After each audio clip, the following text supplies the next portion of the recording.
Hai hai hai, Assalamualaikum warahmatullahi wabarakatuh. Welcome back to my channel Ritsar Lahilari. Selamat datang buat kamu. Ya, selamat datang buat kamu di channel ini, Ritsar Lahilari. Channelnya sahabat wirausaha dan juga UMKM sukses dunia akhirat. Amin, amin ya robbal alamin. Nah, gimana kabar kamu nih? Semoga kamu dalam keadaan sehat walafiat, kamu penuh dengan semangat, dan kamu penuh dengan cita-cita untuk kamu wujudkan di tahun yang baru ini, tahun 2023. Nah teman-teman, di video kali ini saya akan membahas bagaimana sih manfaat hak kekayaan intelektual bagi UMKM. Apa itu HAKI? Nah, di sini menurut Menteri Yasona, jangan tunggu terkenal dulu baru pelaku UMKM mendaftarkan merek, teman-teman. Yuk kita cari tahu apa sih manfaatnya dan kita cari tahu jenis HAKI itu apa saja. Akan kita bahas di video kali ini. Jadi teman-teman wajib tonton dan simak video sampai dengan selesai. Jangan lupa mohon di-subscribe, like serta di-share agar bisa berbagi manfaat untuk yang lainnya. Oleh karena itu, yuk kita masuk ke video pembukaan terlebih dahulu ya.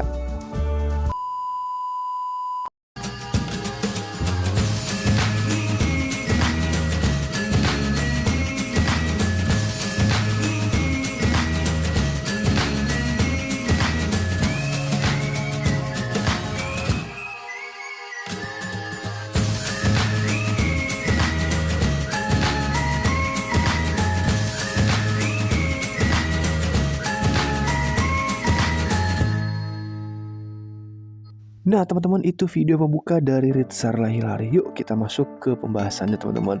Apa sih itu merek? Jadi merek ini adalah tanda yang berupa gambar, nama, kata, huruf-huruf, dan angka-angka susunan warna atau kombinasi dari unsur-unsur tersebut nih yang memiliki daya pembeda dan digunakan dalam kegiatan perdagangan barang ataupun jasa. Nah, merek ini dapat berupa barang atau jasa apapun yang digunakan untuk memenuhi kebutuhan manusia. Merek dapat menjadi nama atau karakteristik dari produk yang digunakan, teman-teman. Jadi sebagai kamu UMKM atau wirausaha, ketika kamu mempunyai produk atau jasa berupa barang, maka kamu wajib memiliki merek, teman-teman, agar itu bisa menjadi identitas untuk usahamu, teman-teman. Nah, apa saja sih merek itu? Jadi teman-teman, sehingga setiap produk yang dihasilkan ini harus mempunyai merek tersendiri sesuai dengan peraturan pemerintah yang sudah dijelaskan dan masih berlaku hingga sekarang. Nah, merek ini ternyata menjadi karakteristik dari produk yang digunakan atau untuk barang dan jasa yang disediakan oleh suatu badan usaha ataupun perorangan, teman-teman. Sehingga setiap produk yang dihasilkan harus mempunyai merek tersendiri nih, agar barang atau jasa yang Anda buat ini tidak ditiru dan diambil oleh pihak lain yang tidak bertanggung jawab, teman-teman. Jadi teman-teman, hayo, kalian udah punya merek belum, teman-teman? Kalau sudah punya merek, yuk kita lanjut ke video selanjutnya, teman-teman. Apa aja sih fungsi merek ini, teman-teman? Nah, kita lihat fungsinya apa saja, teman-teman. Jadi fungsi pendaftaran merek ini adalah sebagai alat untuk mencegah terjadinya tindak kejahatan dalam bentuk plagiat atau copyright, baik sebagian ataupun keseluruhan ya. Nah, selain itu, Anda harus mengetahui nih fungsi dari pendaftaran merek itu sendiri sebagai apa.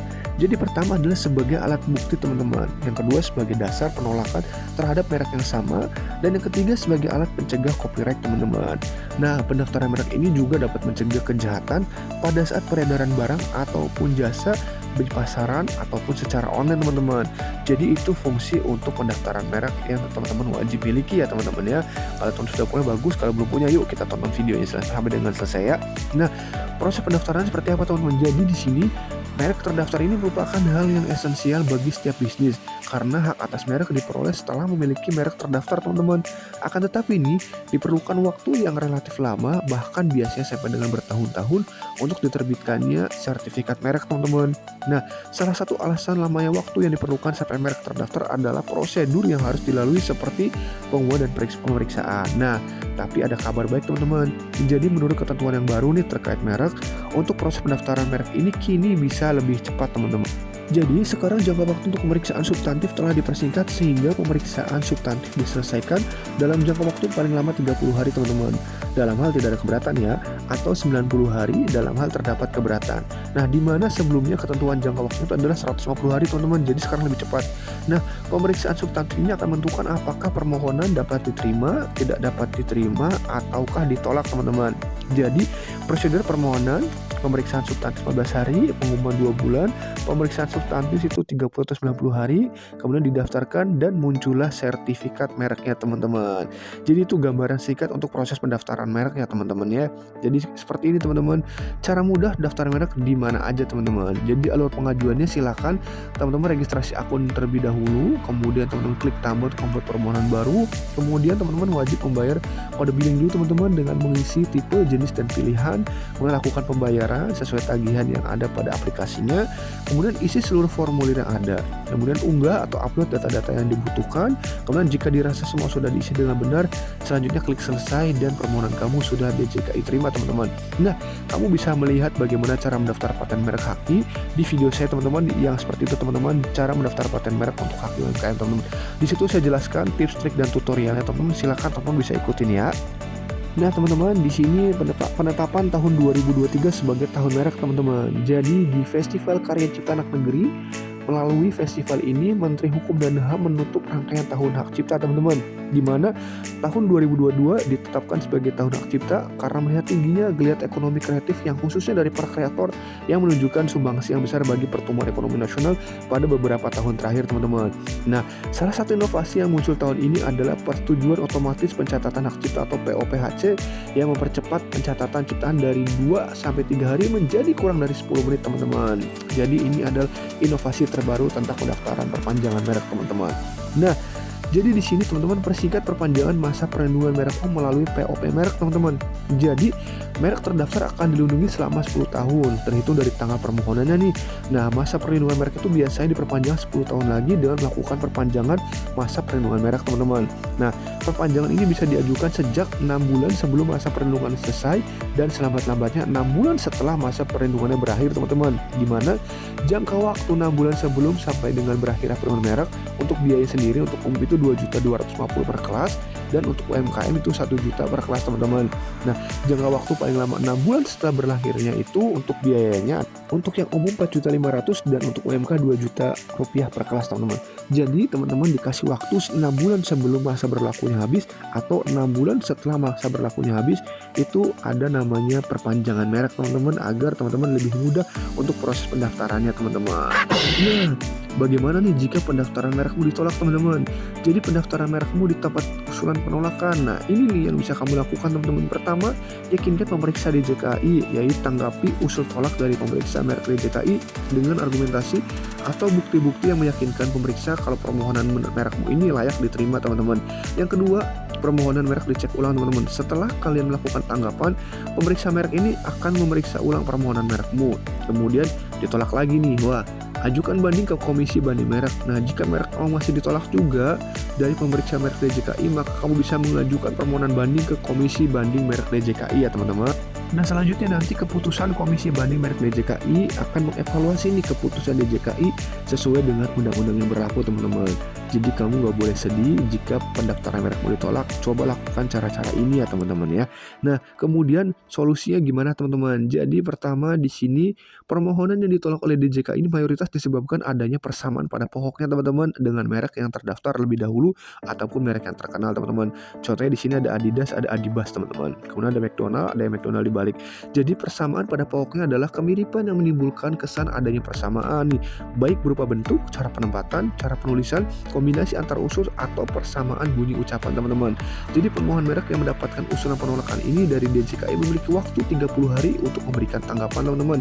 Silakan sampaikan surat tanggapan atas usul penolakan dengan argumentasi dan bukti-bukti yang kuat untuk meyakinkan pemeriksa DJKI teman-teman ya. Jadi teman-teman gak usah takut teman-teman. Nah, namun jika masih ditolak lagi, kamu bisa mengajukan banding ke komisi merek teman-teman, di mana yang akan mengevaluasi permohonanmu berdasarkan peraturan perundangan yang berlaku. Nah, jika kamu masih ditolak kembali, kamu bisa menggugat keputusan itu ke pengadilan niaga teman-teman, dan DJKI wajib menjalankan apapun keputusannya teman-teman. Jadi penting nih bagi para pemohon merek mencari informasi sebanyak-banyaknya untuk meminimalisir kemungkinan ditolak akibat adanya persamaan pokok tersebut teman-teman. Di antaranya dengan melakukan penelusuran melalui halaman pengalihan data kekayaan intelektual teman-teman. Jadi teman-teman wajib terlebih dahulu mempersiapkan dan mengecek semua di sistem teman-teman ketika melakukan proses pendaftaran merek teman-teman. Nah, bagaimana sih face to face ini? Jadi yang daftar merek duluan inilah yang akan mendapatkan hak teman-teman. Jadi sistem perlindungan merek di Indonesia ini mengandung sistem first to file. Jadi yaitu pihak yang lebih dahulu memohonkan merek ke DJKI adalah pihak yang berhak mendapatkan hak eksklusif atas merek tersebut teman-teman. Jadi permohonan yang masuk ke DJKI harus melalui serangkaian proses sebelum akhirnya nanti diterbitkan sertifikat merek sebagai bukti kepemilikan hak teman-teman. Jadi merek dengan status didaftar akan mendapatkan perlindungan selama 10 tahun sejak tanggal penerimaan dan dapat diperpanjang 10 tahun berikutnya teman-teman. Jadi siapa yang duluan maka dia yang mendapatkan hak mereknya teman-teman. Nah, lalu apa sih perbedaan-perbedaannya? Jadi mematenkan merek, mematenkan hak cipta. Tunggu dulu nih. Merek, paten, dan hak cipta itu adalah 3 hal yang berbeda loh. Yuk kita cari tahu apa sih perbedaannya. Jadi merek ini adalah tanda yang berfungsi sebagai pembeda dalam aktivitas perdagangan barang dan jasa teman-teman. Merek ini dapat berupa gambar, logo, nama, kata ataupun huruf, angka, susunan warna, dan dalam bentuk 2 dimensi atau 3 dimensi, duaan suara, hologram, ataupun kombinasi dari unsur-unsur tersebut teman-teman. Dimana perlindungan merek ini bersifat first to file. Jadi siapa yang pertama kali mendaftar maka dia yang akan mendapatkan hak eksklusifnya teman-teman. Contoh merek ini ada Gojek, Indomie, Adidas teman-teman. Jadi siapa yang mendaftar terlebih dahulu maka dia adalah pemilik paten mereknya teman-teman. Nah, lalu yang kedua adalah paten. Jadi paten ini adalah hak eksklusif investor atas invensi di bidang teknologi teman-teman. Paten ini diberikan untuk invensi yang baru, pengembangan dari produk atau proses yang telah ada, mengandung langkah inventif serta dapat diterapkan dalam industri teman-teman. Di mana perlindungan paten ini bersifat first to file. Pemohon yang pertama kali mendaftarkan invensi dan memenuhi ketentuan maka akan mendapatkan patennya teman-teman. Dimana contoh paten nih, misalkan teknologi layar sentuh, kemudian ada obat, ini merupakan paten teman-teman ya. Nah, lalu bagaimana dengan hak cipta? Jadi hak cipta ini adalah hak eksklusif pencipta yang timbul secara otomatis berdasarkan prinsip deklaratif setelah suatu ciptaan diwujudkan dalam bentuk nyata teman-teman. Dimana pencipta atau pemegang hak cipta ini juga bisa mencatatkan penciptaannya di DJKI agar memudahkan dalam mendokumentasikan karyanya. Dimana hak cipta ini meliputi hasil karya seni, sastra, dan ilmu pengetahuan seperti musik, film, buku, fotografi, software, dan masih banyak yang lainnya teman-teman ya. Lalu bagaimana tipsnya nih teman-teman? Jadi tips dalam pelabelan merek teman-teman. Jadi saat ini teman-teman mendaftarkan merek melalui merek.djp.co.id pasti akan diminta mengunggah label merek teman-teman. Jadi label merek ini adalah label visual yang digunakan untuk mengidentifikasi merek barang ataupun jasa tersebut dalam kegiatan perdagangan teman-teman. Seperti ada logo Traveloka, Tokopedia, Gojek teman-teman. Di mana ketentuan label merek ini yang diunggah itu adalah formatnya JPG, ukuran maksimal 5 MB dan dimensi maksimal itu 1024 x 1024 pixel teman-teman. Kemudian pastikan nih visual pada label merek merupakan kreasi yang tidak meniru dan melanggar merek atau hak cipta milik orang lain ya. Kemudian teman-teman tampilkan unsur yang sama dengan yang tertulis pada deskripsi ataupun nama merek teman-teman. Dapat ditambahkan dengan disclaimer, misalkan unsur yang tidak akan dilindungi sebagai merek teman-teman. Silakan nama mereknya, disclaimernya siapa teman-teman. Nah, kemudian tips selanjutnya adalah apabila pada label merek terdapat huruf atau bahasa asing, maka ini wajib mencantumkan transliterasi atau cara pelafalan dan terjemahan dalam bahasa Indonesia teman-teman. Pastikan terjemahan bahasa asing ini sesuai dengan nama dan deskripsi merek serta kelas barang atau jasa yang dipilihnya teman-teman ya. Kemudian yang keempat, hindari memasukkan unsur merek milik pihak lain seperti logo marketplace, media sosial, dan lainnya, itu tidak boleh teman-teman ya. Ini ada contohnya ayam bakar rocker teman-teman. Tips selanjutnya teman-teman yaitu hindari memasukkan logo sertifikasi teman-teman. Jika ada logo sertifikasi maka nggak usah dimasukkan ke dalam logo teman-teman ya. Kemudian hindari memasukkan unsur non merek teman-teman seperti ini ada komposisi, cara penyimpanan dan lainnya, itu nggak perlu dimasukkan di dalam label merek teman-teman agar lebih mudah dan lebih mengurangi meminimalisir resiko penolakan dari pendaftaran mereknya teman-teman ya. Jadi teman-teman gak usah bingung nih bagaimana memilih tipe merek teman-teman. Jadi saat teman-teman mendaftarkan merek melalui merek.djp.co.id pasti ini dihadapkan kepada pilihan ini. Merek ada merek kata dan lukisan, merek lukisan, merek 3 dimensi, merek hologram, atau merek suara teman-teman. Kira-kira merekmu termasuk tipe yang mana nih? Lalu contohnya seperti apa aja? Yuk akan kita bahas ya teman-teman ya. Nah, tipe merek yang pertama adalah tipe merek kata teman-teman. Jadi jika merek yang didaftarkan hanya berupa nama saja tanpa disertai logo, gambar, ataupun susunan warna tertentu yang menyertai merek tersebut. Contohnya nih, kopi Lydia. Kemudian yang kedua adalah merek dengan lukisan atau gambar.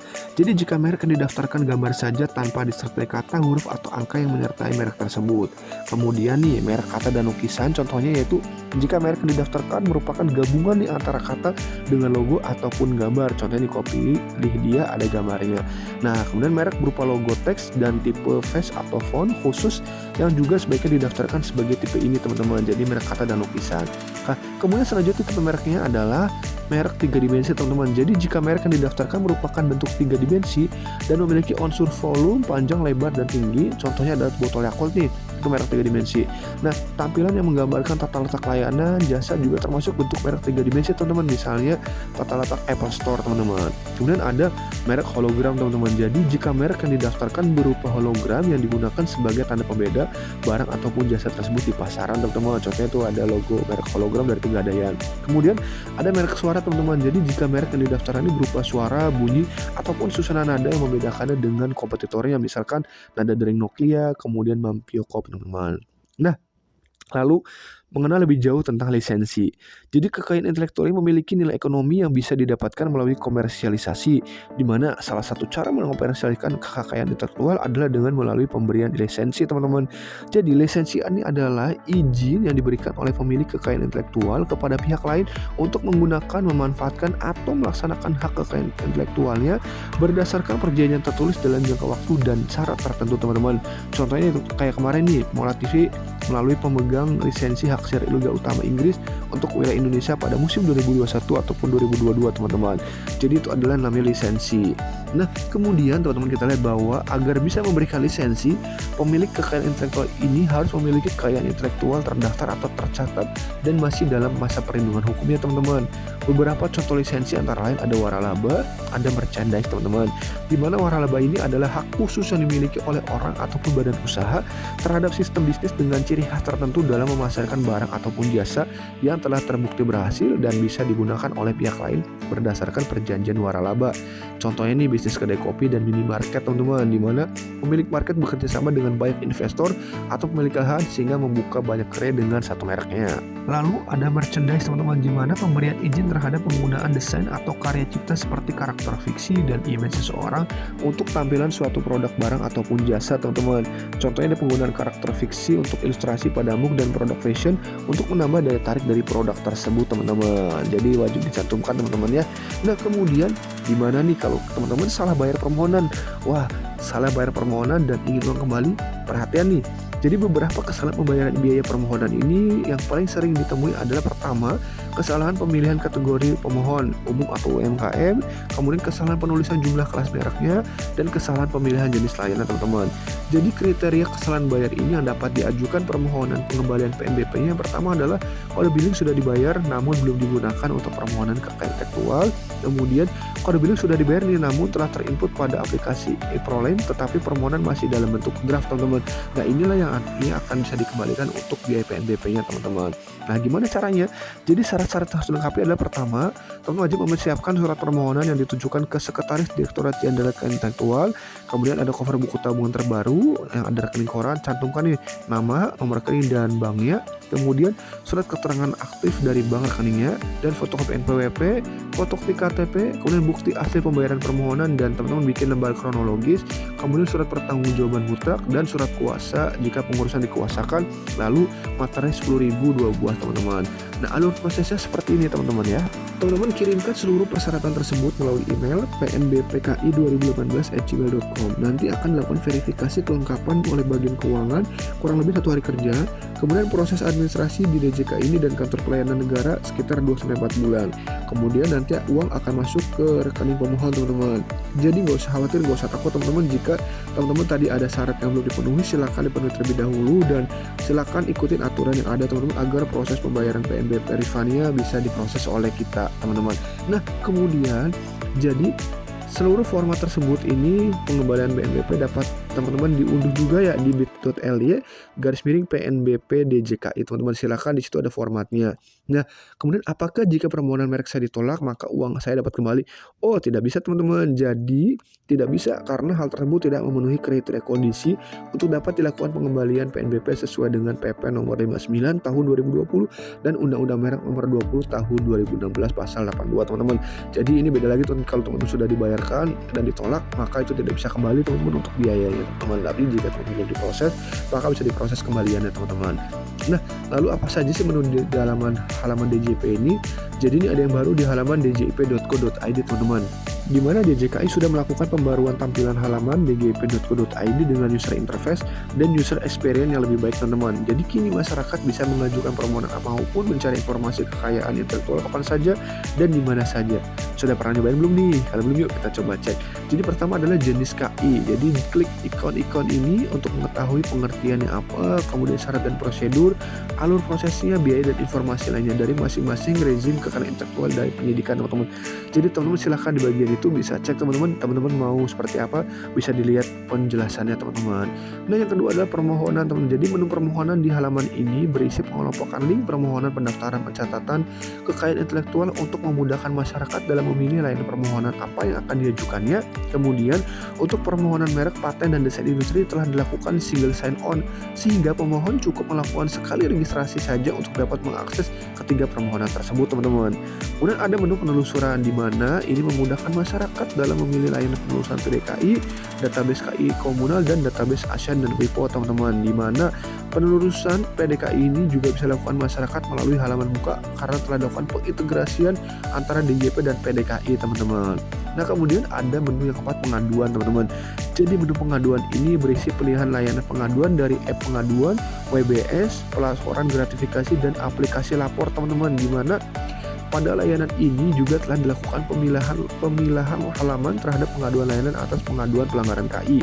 Kemudian menu selanjutnya ada menu unduhan, di mana menu unduhan ini berisi materi sosialisasi, edukasi, kompilasi undang-undang, formulir juga informasi publik lainnya yang bisa diunduh oleh masyarakat teman-teman. Di menu ini juga terdapat media HKI, komik dan juga modul-modul yang terbit secara berkala ya teman-teman. Jadi sudah lengkap informasinya, tinggal teman-teman kau coba masuk ke halaman ini teman-teman. Nah kemudian ada layanan konsultasi video conference teman-teman. Wow, jadi namanya CVK teman-teman. Jadi konsultasi video conference kekayaan intelektual merupakan fitur terbaru di halaman DJKI, di mana fitur ini akan memudahkan masyarakat yang ingin berkonsultasi langsung terkait layanan DJKI tetapi ini terhalang dengan kondisi pandemi. Nah, dengan mengklik tombol coba sekarang, masyarakat akan langsung terhubung, di mana CVK ini juga dilengkapi dengan fitur share screen dan auto record sehingga memudahkan masyarakat dalam memahami penjelasan petugas DJKI-nya ya. Lalu selanjutnya ada fitur live chat teman-teman. Jadi layanan ini live chat diperuntukkan bagi masyarakat yang ingin berkonsultasi ataupun meminta informasi tentang kekayaan intelektual dengan menggunakan chatting teman-teman. Jadi teman-teman tinggal klik aja caranya dengan menekan pop-up di pojok kanan bawah, itu ada logonya. Kemudian silakan teman-teman chatting teman-teman itu secara langsung teman-teman. Dan kemudian ada mobile responsif, di mana halaman ini DJKI baru juga merilis mobile responsif sehingga masyarakat bisa mengakses halaman ini dengan menggunakan smartphone teman-teman. Jadi sudah banyak sekali layannya teman-teman, silakan teman-teman manfaatkan ya teman-teman. Nah tips nih agar merek teman-teman diterima dalam pendaftaran. Yang pertama, teman-teman wajib gunakan kata umum yang memiliki makna namun tidak memiliki kaitan dengan produk yang dituju teman-teman. Misalkan ada Garuda Food, ada Bango. Nah kemudian yang kedua, gunakan kata ciptaan yang tidak memiliki makna apapun dan tidak ditemukan di kamus bahasa manapun. Contohnya ada Jogger nih, ada IKEA, ada Baygon. Nah yang ketiga adalah Anda juga bisa menggunakan halaman pdkindonesia.co.id untuk membantu dalam mencari data pembanding merek yang sudah masuk dan terdaftar di DJKI, sehingga memperbesar peluang pendaftaran merekmu agar diterima teman-teman. Jadi ketika teman-teman belum itu, cek dulu teman-teman ya di PDKI agar teman-teman diterima saat pendaftarannya teman-teman. Nah lalu penolakan merek ini dilakukan jika pertama, jika nama merek hanya menyebutkan jenis barang atau jasa yang dimohonkan pendaftarannya. Contohnya ini, mendaftarkan merek jus untuk jenis barang jus, kemudian mendaftarkan merek sirup untuk jenis barang sirup, ini nggak boleh, pasti ditolak teman-teman. Yang kedua, jika nama merek berkaitan dengan sifat barang atau jasa yang dimohonkan pendaftarannya. Contohnya mendaftarkan merek hitam untuk kopi, dan karena kopi ini umumnya emang hitam dan jadi itu nggak bakal diterima teman-teman. Kemudian mendaftarkan merek manis untuk gula, ya jelas aja karena gula umumnya berasa manis, jadi pasti ini akan ditolak teman-teman untuk pendaftaran merek kalian. Jadi teman-teman silahkan gunakan nama yang unik teman-teman. Nah kemudian selanjutnya, jika memiliki persamaan dengan merek pihak lain yang lebih dahulu dimohonkan pendaftarannya atau sudah terdaftar nih untuk kelas dan barang yang sejenis. Kemudian juga jika memiliki persamaan dengan merek terkenal ataupun kelas atau barang dan jasa yang sejenis maupun tidak sejenis teman-teman. Merek juga bisa ditolak atau tidak bisa didaftarkan jika bertentangan dengan ideologi negara, peraturan perundang-undangan, moralitas agama dan kesusilaan, kemudian merupakan nama umum atau lambang umum, kemudian memuat keterangan yang tidak sesuai dengan kualitas manfaat ataupun khasiat barangnya, kemudian memuat unsur yang menyesatkan masyarakat tentang asal kualitas, tujuan, ukuran dan juga penggunaan barang dan jasa teman-teman ya. Nah teman-teman, terus status merekmu sudah didaftar nih, tetapi kamu belum menerima sertifikatnya. Nah, jadi permohonan pendaftaran merek setelah 17 Agustus 2019 yaitu telah berstatus didaftar teman-teman ya. Maka dapat mengunduh sertifikat dengan cara teman-teman login pada halaman merek dgip.co.id. Kemudian silakan pilih permohonan online, kemudian klik tombol download sertifikat merek pada nomor permohonan atau merek yang dimaksud. Nah, sedangkan untuk permohonan pendaftaran merek setelah 3 Juli 2014, di mana biaya permohonan pendaftaran merek setelah 3 Juli 2014 sudah termasuk biaya penerbitan sertifikat. Silakan ajukan permohonan penerbitan sertifikat merek melalui email ya teman-teman. Silakan teman-teman kirim email ke sertifikasi.merek@dgip.co.id dengan melampirkan bukti permohonan mereknya. Nanti sertifikat ini akan dikirim melalui bentuk software melalui email yang teman-teman tadi ajukan teman-teman. Jadi sekarang sudah bisa menggunakan software dan sangat mudah sekali teman-teman ya. Nah, selanjutnya seperti apa teman-teman? Jadi teman-teman, di sini kita lihat bahwa permohonan pendaftaran merek sebelum 3 Juli 2014, di mana biaya permohonan pendaftaran merek sebelum 3 Juli 2014 belum termasuk biaya penerbitan sertifikat. Sehingga Anda perlu mengikuti langkah-langkah sebagai berikut teman-teman. Jadi pastikan kalian sudah melakukan pembayaran biaya penerbitan sertifikat mereknya.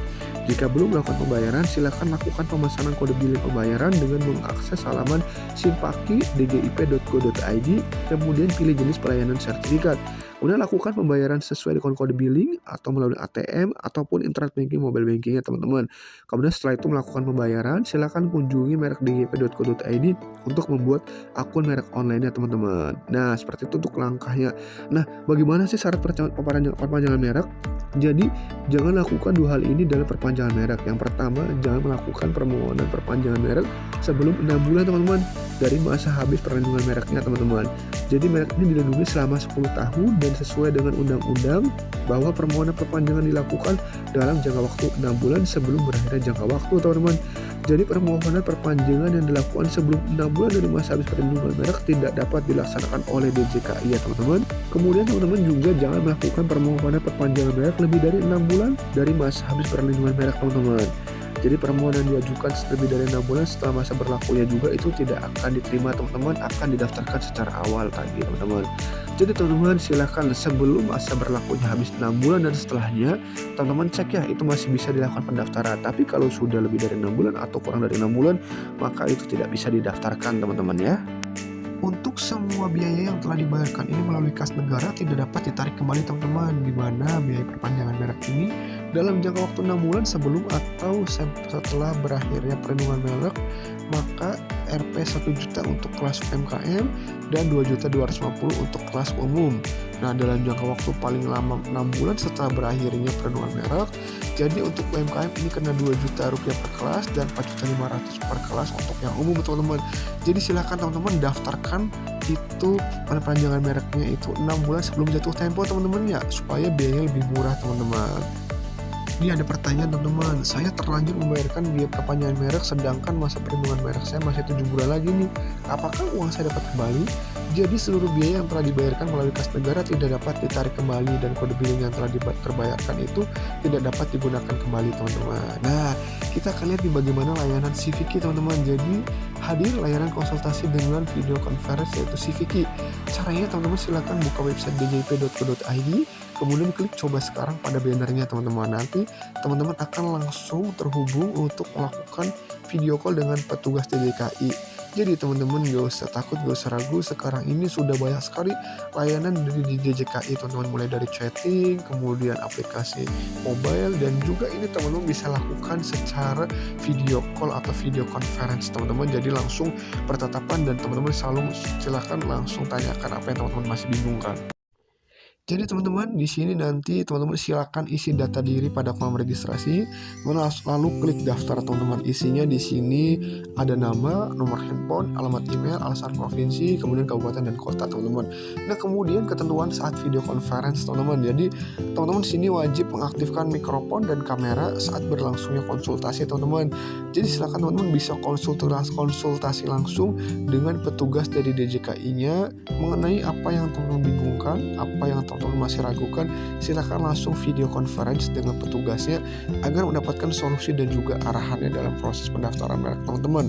Nah, kemudian fasilitasi pendaftaran merek untuk UMKM. Jadi teman-teman, untuk UMKM ini kita sudah dapat fasilitasi atau keringanan, di mana syarat ini adalah pendaftaran merek dengan tarif usaha UMKM ini harus melampirkan surat keterangan atau surat rekomendasi sebagai usaha mikro kecil dan usaha kecil teman-teman, yang diterbitkan oleh salah satu instansi sebagai berikut teman-teman. Ada yang pertama dari Kementerian Koperasi UMKM, ada Kementerian Perindustrian, ada Kementerian Perdagangan, ada Dinas Koperasi UMKM, ataupun Dinas Perindustrian dan Perdagangan teman-teman. Dimana saat ini surat ini berlaku bagi satu merek dalam satu pengajuan teman-teman. Contoh suratnya seperti itu ya teman-teman ya, ada formatnya. Nanti mereka sudah tahu juga sih untuk format suratnya teman-teman. Nah, kemudian surat itu berisi apa saja? Jadi surat keterangan itu berisi tentang nama, jabatan, atau unit organisasi yang menandatangani surat keterangan, kemudian berisi nama pemohon, alamat pemohon, label atau etiket merek, dan juga jenis barang jasa atau merek tersebut. Nah, dengan adanya surat keterangan atau surat rekomendasi ini, maka pemilik UMKM ini bisa mendaftarkan mereknya dengan harga yang lebih murah dibandingkan pemohon umum. Karena nih, untuk biaya pemohonan umum itu ada 1.800.000, sedangkan untuk kita dengan UMKM itu Rp500.000. Wow, lumayan juga, 1.300.000 bisa kita save teman-teman buat modal ya. Jadi silakan teman-teman datangi ke dinas terkait, tadi silakan minta surat untuk rekomendasinya. Nah, kemudian bagaimana sih cara mengecek merek teman-teman? Jadi silakan teman-teman cek PDKI terlebih dahulu sebelum teman-teman daftarin mereknya teman-teman. Jadi salah satu kriteria merek yang bisa didaftarkan adalah merek yang tidak memiliki persamaan baik secara keseluruhan maupun pada pokoknya dengan merek terdaftar milik pihak lain untuk barang atau jasa yang sejenis. Di mana pangkalan data PDKI ini ada aplikasi web dari DJKI yang membantu Anda dalam menelusuri database kekayaan intelektual terdaftar yang sedang dalam proses pendaftaran teman-teman. Caranya gimana nih? Ini caranya akan saya jelaskan. Jadi teman-teman wajib cek di pdkiindonesia.go.id dulu teman-teman sebelum teman-teman membuat merek ya. Pastikan tidak ada yang menggunakannya. Nah, caranya yang pertama adalah silakan kunjungi halaman pdkiindonesia.dgp.go.id, kemudian ganti jenis kekayaan intelektual menjadi merek teman-teman. Ketik nama merek Anda, kemudian silakan klik enter teman-teman. Nanti untuk pencarian lebih rinci silakan klik pencarian terstruktur, masukkan jenis barang atau jasa atau nama, asal dan sebagainya. Teman-teman selalu lakukan klik search all teman-teman. Jadi di sini teman-teman bisa ngecek nih nama merek yang teman-teman sudah bikin itu apakah sudah didaftarkan atau belum. Cara pengecekannya di sini teman-teman. Jadi kalau emang sudah didaftarkan, berarti teman-teman lihat kelasnya, dan tidak usah didaftarkan silakan teman-teman buat merek yang baru lagi. Nah, itu teman-teman mengenai sekilas dari bagaimana kita menggunakan hak kekayaan intelektual terutama dalam pendaftaran merek bagi UMKM. Semoga bermanfaat ya teman-teman ya. Sampai ketemu lagi di video selanjutnya. Jangan lupa mohon di subscribe, like, serta di share agar bisa berbagi manfaat untuk yang lainnya. Terima kasih atas waktu menontonnya, dan sampai jumpa ketemu lagi di video selanjutnya. Wassalamualaikum warahmatullahi wabarakatuh.